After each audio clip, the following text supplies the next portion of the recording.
भूर्भुवः स्वः तत्सवितुर्वरेण्यं भर्गो देवस्य धीमहि धियो यो नः प्रचोदयात्।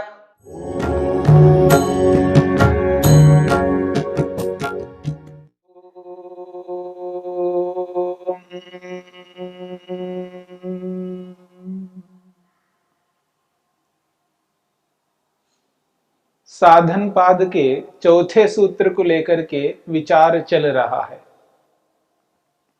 अविद्या क्षेत्रम उत्तरेशाम प्रसुप्त तनो विच्छिन्नोदाराणाम। इस सूत्र के अंतर्गत महर्षि पतंजलि ने अविद्या को प्रसव भूमि कहा है। अस्मिता, राग, द्वेष और अभिनिवेश, इन चार क्लेशों का प्रसव भूमि कहा है, उत्पत्ति स्थान।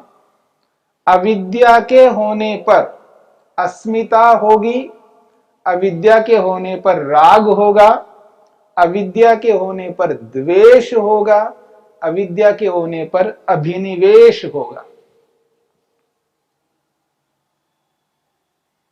यदि अविद्या नहीं है तो ना अस्मिता होगी, न राग होगा, न द्वेष होगा, न अभिनिवेश होगा।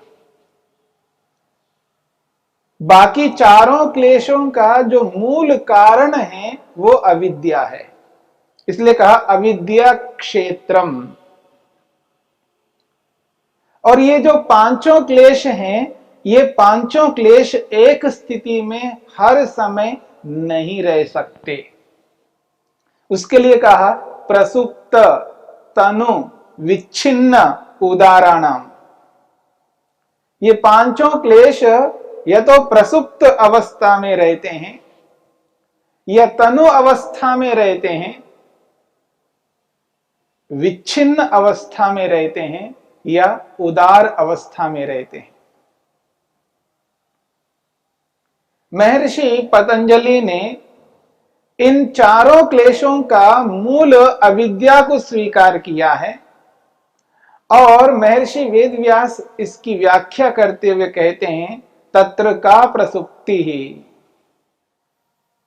आपने जो प्रसुप्त कहा है, एक विभाग, एक अवस्था, तत्र का प्रसुप्ति ही। प्रसुप्ति किसको कहते हैं? तो महर्षि वेदव्यास ने समाधान किया है चेतसी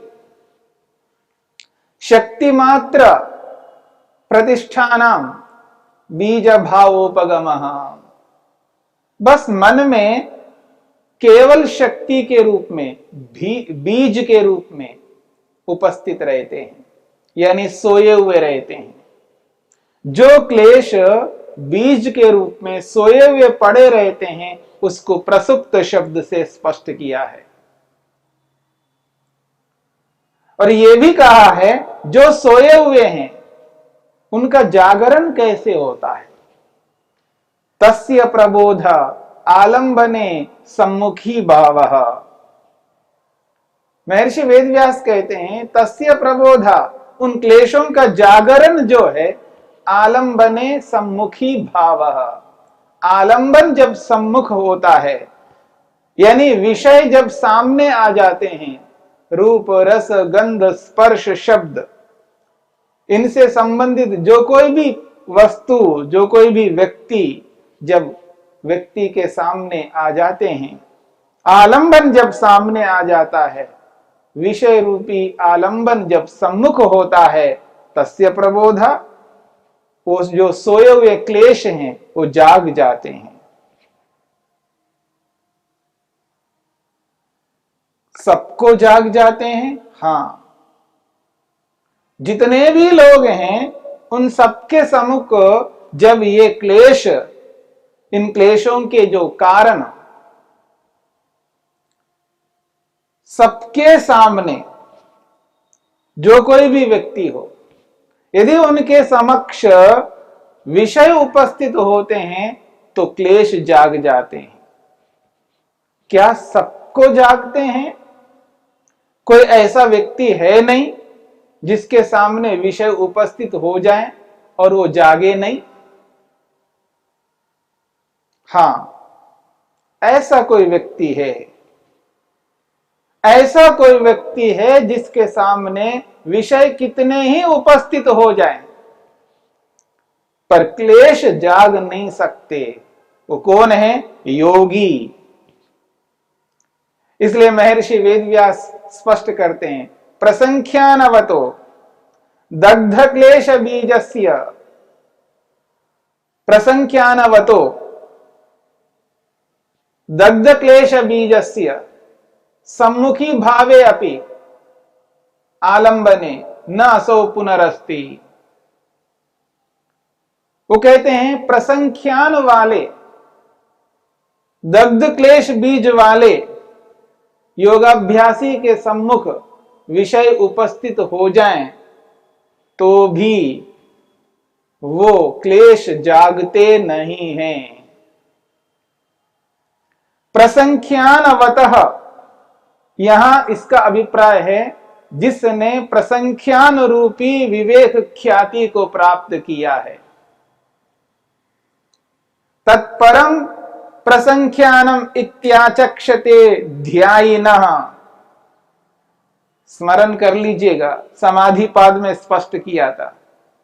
जिसने प्रसंख्यान रूपी विवेक ख्याति को प्राप्त किया है, जो सत्व पुरुष अन्यता ख्याति रूपी ज्ञान है, जड़ को और चेतन को अलग करने वाला ज्ञान है, तत्व ज्ञान है। ऐसे प्रसंख्यान रूपी तत्व ज्ञान को जिसने प्राप्त कर लिया, जो दृष्टान श्रविक विषय वितृष्णस्य वशीकार संज्ञा वैराग्यम से युक्त है, विवेक वैराग्य से युक्त है, दृष्ट और आनिश्रविक विषयों से ऊपर उठा हुआ है, तृष्णा जिसके अंदर विद्यमान नहीं है, ऐसे उत्कृष्ट तत्वज्ञान को जिसने प्राप्त कर लिया है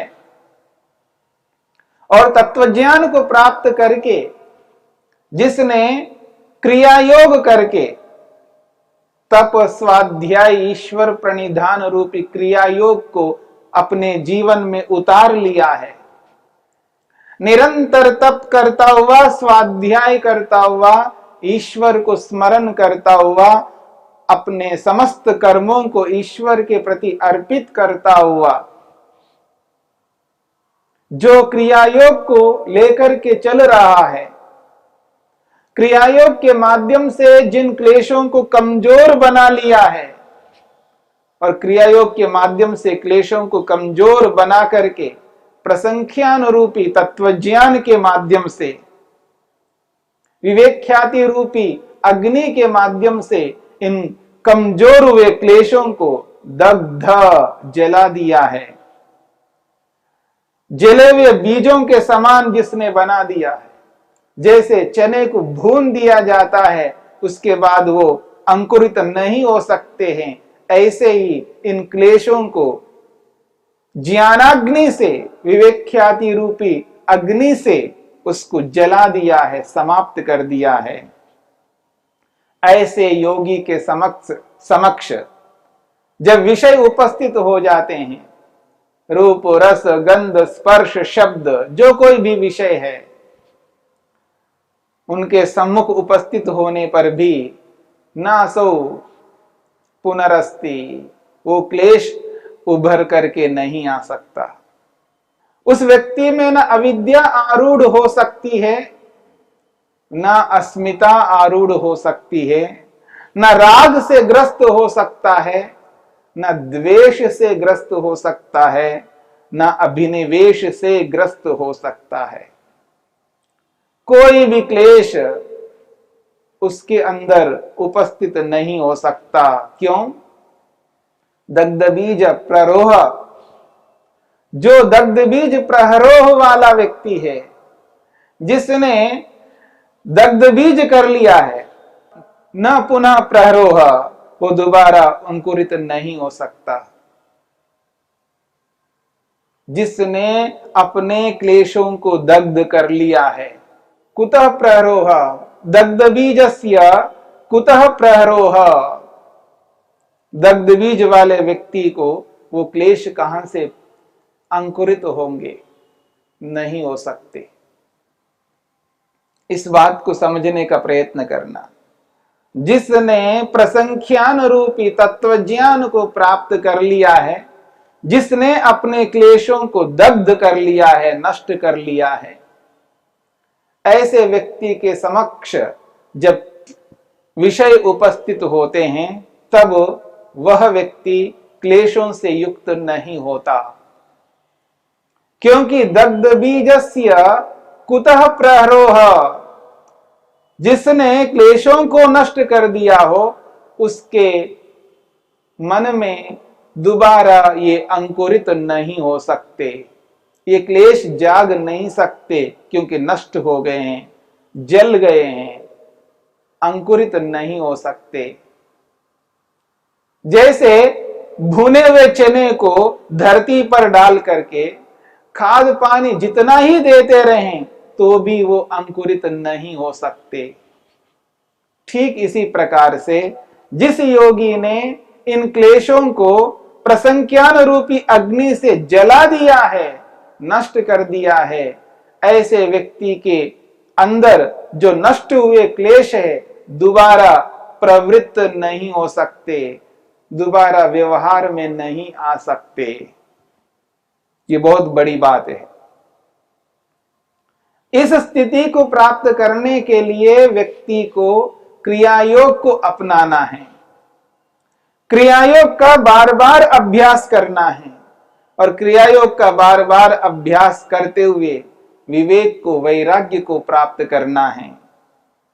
जब विवेक वैराग्य को प्राप्त कर लेता है तो समाधि लगती है। जब समाधि लगती है, उस समाधि के माध्यम से उस व्यक्ति को ऋतंभरा प्रज्ञा प्राप्त होती है, और उस ऋतंभरा प्रज्ञा के माध्यम से संसारस्थ समस्त सूक्ष्म से सूक्ष्म पदार्थों का जब साक्षात्कार कर लेता है, इस संसार में उसको स्थायी रूप से सुख दिखाई नहीं देता है, इस संसार में दुख दिखाई देने लगता है, तब वो इस संसार से ऊपर उठने के लिए ईश्वर की ओर अग्रसर होता है।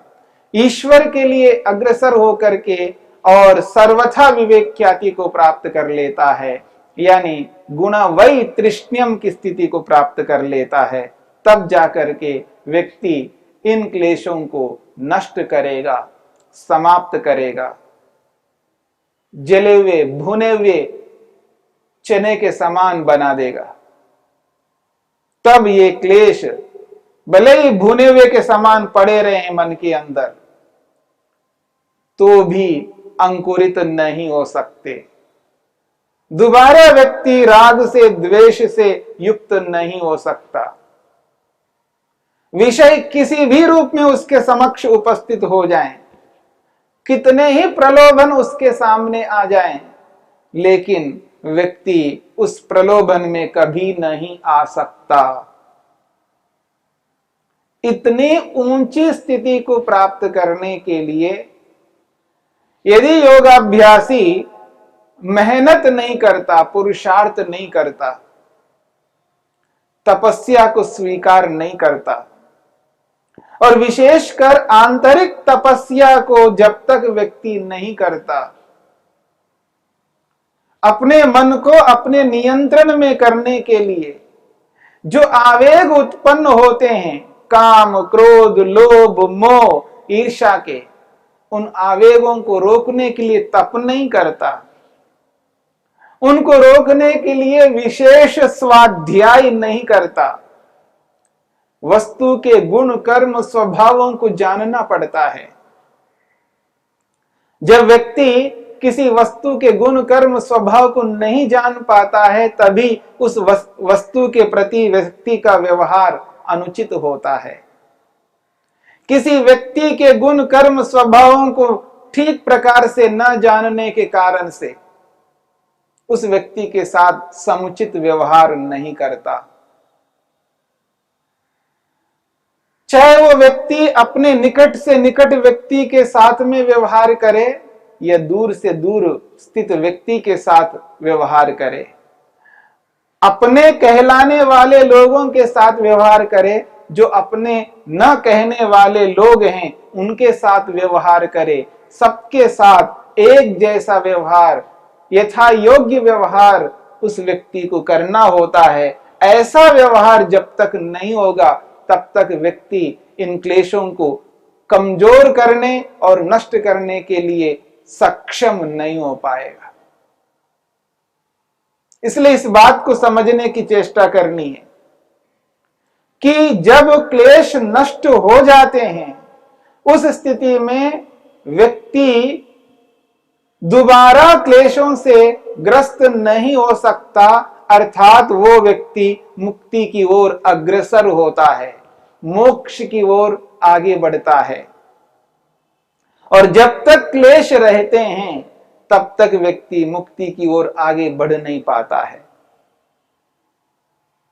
और जब तक मुक्ति की ओर आगे नहीं बढ़ता है तब तक व्यक्ति दुखों से ग्रस्त रहता है, दुखी रहता है, संतप्त रहता है, क्लेशित रहता है।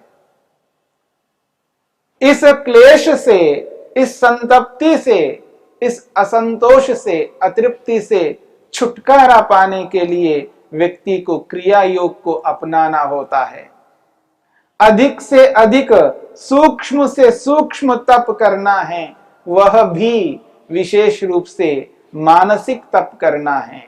हाँ, आवश्यकता पड़ने पर वाचनिक तप भी करना है और आवश्यकता पड़ने पर शारीरिक तप भी करना है। जितनी सीमा में शारीरिक तप करने पर व्यक्ति मुक्ति की ओर अग्रसर होता है उतनी सीमा तक शारीरिक तप को करना है। जितनी सीमा तक वाचनिक तप करने की आवश्यकता है वाचनिक तप करना है, और असीम रूप से बिना सीमा के मानसिक तप करता हुआ व्यक्ति अपने क्लेशों को कमजोर करने के लिए प्रवृत्त होता है और क्लेशों को कमजोर कर देता है। और उसके पीछे सबसे बड़ा कारण है स्वाध्याय। जितना अधिक स्वाध्याय होगा उतना ही अधिक तप होगा, जितना अधिक स्वाध्याय होगा उतना ही अधिक ईश्वर प्रणिधान होगा। तो इसलिए ईश्वर प्रणिधान और तप को विशेष रूप से करने के लिए स्वाध्याय को अपना करके व्यक्ति चले तो निश्चित रूप से इन क्लेशों को कमजोर कर सकता है। और एक दिन आएगा जिस स्थिति में इन क्लेशों को दग्ध बीज के रूप में इनको प्रस्तुत करेगा। दग्ध बीज की स्थिति तक पहुंचने के लिए सारे के सारे उपायों को अपनाना ही है।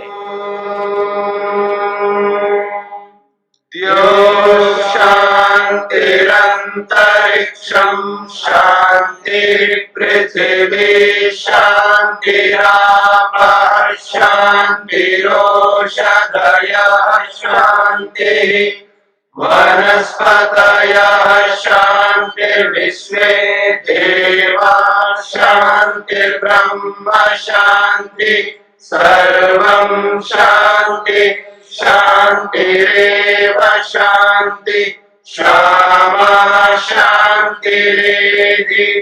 ओम शांति शांति शांति।